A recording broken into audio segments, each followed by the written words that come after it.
So here's another interesting game I kind of just played.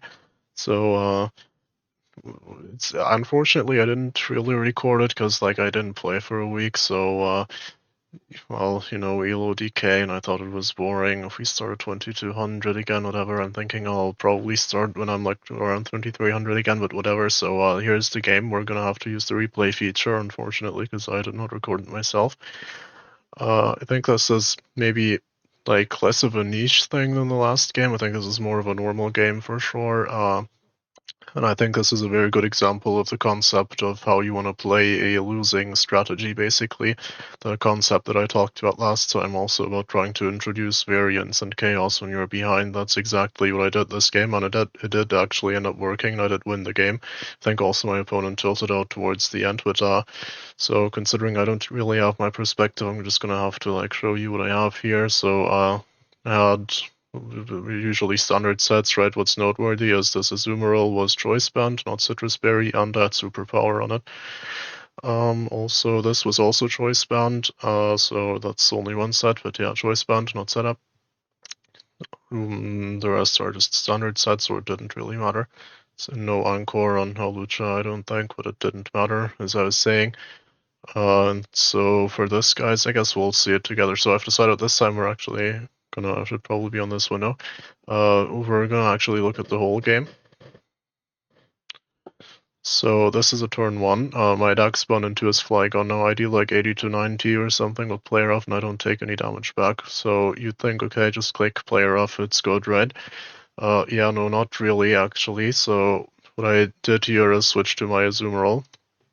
The reason is because it's 200 attack. Player off is not a very strong move, even if it is stab. Like, if you player off into 5 blind spots on such a weak Pokemon, what's gonna happen is usually they're just gonna have something that takes it like it's nothing, and then they're gonna be some kind of threat to Darkspawn or actually to your strategy as a whole because they can Swords Dance, Dragon Dance, whatever. Then you'll have to immediately switch to something else, and that's basically like turn one decided who's going to have the initiative this game, and that's really bad. You really want to keep initiative, it's very important. So what I do is switch to Azumarill, because it's stronger, really, right? Azumarill also doesn't take much. Like, if he stays into Dragon Dance or attack, Azumarill doesn't take much. I threaten a strong move, it's way better than this position.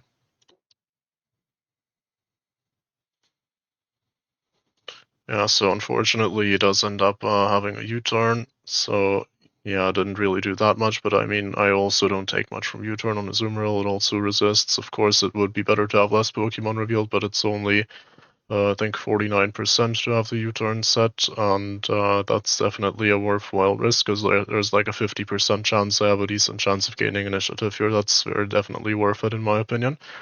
Now, this Magnezone is obviously trouble because, as you can see, I don't have a ground type, and it did end up having Volt Switch, so I'm thinking I can't really deal with it very well. Reuniclus only takes like 40, so I go to that. Maybe I can recover it, who knows? And yeah, I immediately see they also have this Dusknoir that threatens the Reuniclus, so I can't really safely go to that either. Now, thankfully, I have an Overquill which threatens the Dusknoir pretty well, at least most sets, so I do end up going to that. Apparently it's this new substitute focus punch set, which looks like garbage, but whatever. Is it new? I think it's new. I don't think I've seen this before. So I crunch, and now I see he also has a chestnut, which also makes it very difficult for me to use my Overquill, because he also has a steel type, which also doesn't take too much from crunch, so it's not like Gunk Shot is a much better alternative either, and liquidation is not going to do all that much. Obviously, I think I had liquidation, yeah. And Aquajet, but that doesn't really matter. So yeah, this chestnut is also trouble now, also for Azumarill, right? So it's looking bad for me. Go to this Grafai. Yeah, the Magnezone. Now, this Magnezone is a huge problem for my team, obviously. Like, it's holding his defensive core together, and also I'm really scared of getting, like, U-turn Volt Switch this game. It's really bad for me. Because I can go to like these for U-turn, but the Magnezone is gonna take, oh, it's gonna deal a lot of damage, I mean, with Volt Switch, so I have a big problem with this. I'm just gonna knock this. So that superpower kills. We have the Galaxier. The superpower is not a guaranteed 1-hit KO without that chip. No, it is, so I definitely want to take that for a future play. You have to take a lot of bolt switch damage, unfortunately. Now a parting shot here, he should U-turn, and that's his first major mistake. So if you think about how I'm going to win this game, I have to again break through his team. I don't have a different win con, right? And his defensive core again is really strong, like last time where it was kind of unwinnable, but no, this time it was not unwinnable. So when he does that, instead of U-turning, like, okay, if you think about U-turn here, if he U-turns on Griffaya, he can go to a bunch of different stuff. It's completely fine, honestly. The Magnezone is fine on it. Dusk Noir is maybe a bit less fine, but it's not awful, you know, like, it's fine. You should probably U-turn on this, because now he Earthquakes, I take 27.5, and now I have the initiative and a really strong move to throw out, and the Dusk Noir will not die in one hit to anything, but everything else, if I read it correctly, will die, so he has one sponge, basically.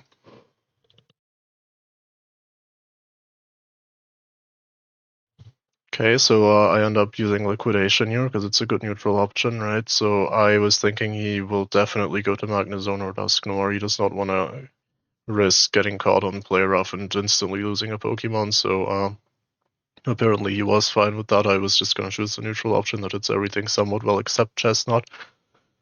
And he revealed to Liquidation, so I basically lost my free turn here, and we're going to keep watching.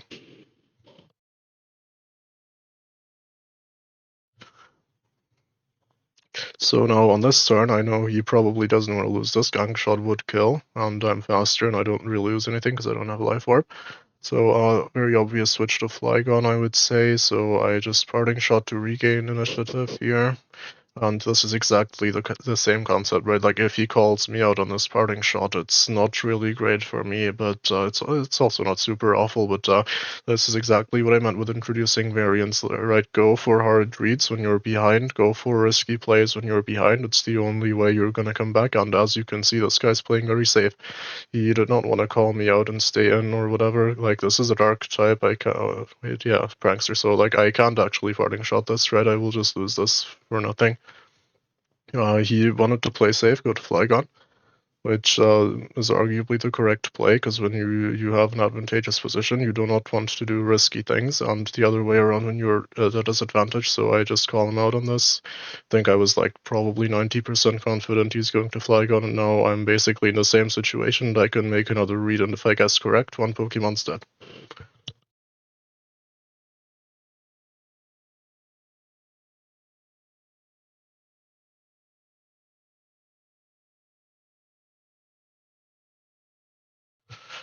So as you can see, I just read the Magnezone switch correctly, which I don't think he should have gone to his Magnezone. I would have gone to Dusknoir.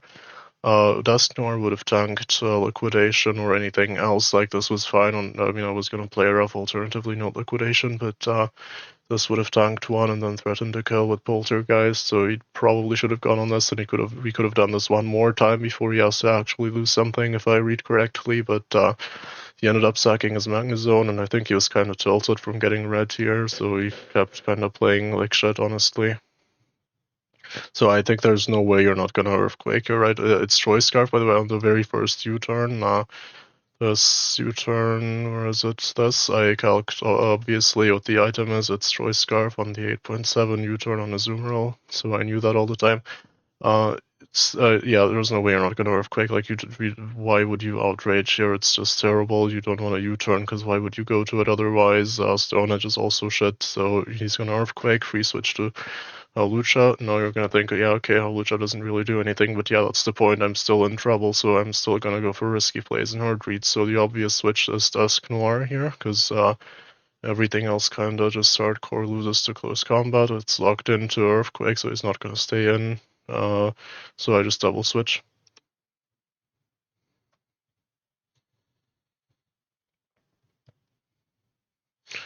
Also, if to comment my opponent's play here, that's what I meant by them playing badly like this. Is just not a good play, by the way. The Earthquake on Azumarill, like, maybe he thought his Flygon wasn't valuable because I kept calling out his Flygon plays, right? I always go to Azumarill on Flygon, and then on the switch from Flygon, because it's Choice Scarf, I basically just get a kill. maybe he thought that's why his Flygon wasn't very valuable and he wanted to give it up. And yeah, maybe it's not very valuable. I kind of agree with he didn't really think about the role his Flygon plays in protecting his other Pokemon in terms of giving me initiative, right? So yeah, kind of got outplayed on that. He should not have tried to trade his Flygon for my Azumarill's HP. And also, this is guaranteed Terra Water, so he has a Pokemon that would just want to KO this anyway without more chips. So bad play. Probably should have gone to Dusknoir for sure. He was just afraid, I guess, of me going to Overquill and then reading something, I guess, like Gunk Shot Poisoning, maybe Flygon or whatever, or he was scared of the Flygon because then I'm going to double again. I don't know. I definitely got into this guy's mind. He was probably also playing on tilt. Now at this point, I think he's going to switch to one of these two, so I Gunk Shot, but I also don't really mind Gunk Shotting Dusknoir, right? Like, it's not dealing him a lot of damage, so who cares? So when I see he's staying in, I'm kind of thinking I'll just Gunk Shot until I get the poison. Don't want this thing to be able to switch onto a Azumarill without dying, ideally, which is now the case. Okay, now this is just about pain split. Like at this point, I think he's just tilted. I don't know. I don't have another explanation for this. I just go for it in case he does that. I'm perfectly fine with losing my Grafai here.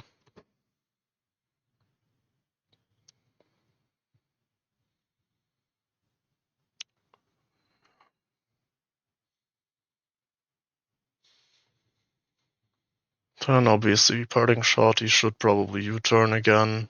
Yep. Didn't know what he did there. Okay, so now he goes to Chansey, which tells me his only play is just Thunderwave and then hope I get full parad, right? So I just go for the Sword stance, and he misses Thunderwave, and then he just surrenders because the game is probably over. I don't know about his Terras, but yeah. So I would say this is a lesson in, first of all, how your opponent gets you when you're ahead, and also how to play when you're behind. It's not just about introducing any kind of random chaos. It's about specifically trying to engineer the situations in which you have the option to go for a hard read in order to achieve something that you couldn't otherwise do. I kept very strategically always positioning my Azumarill on the Flygon that wants to switch out on Azumarill, and then I always have a chance if I get the correct read to kill an important Pokemon in this team. He also should have, before going to Magnezone and Cactuar and stuff, so I kind of recognized this guy was a bit more on the riskier end of players, so that's why I did the superpower. Normally I would have probably player off first, because he has two grass types. He doesn't really need both of them, but this Magnezone has a unique and essential role on his team. So basically, he should have probably let me kill one of these two first before actually going to his Magnezone, at which point it then becomes a real 50-50. He could have also sucked his Flygon, honestly. I think it was just such a big mistake, honestly, this Magnezone play. Anyway, so yeah, I kind of did that by double switching. Like, whenever I thought he would go to Flygon, I double switched to my Azumarill, right? That's something you have to do, and if I get called out on it, it's really bad. I'm probably going to lose the game, but I don't have another choice because it's really hard.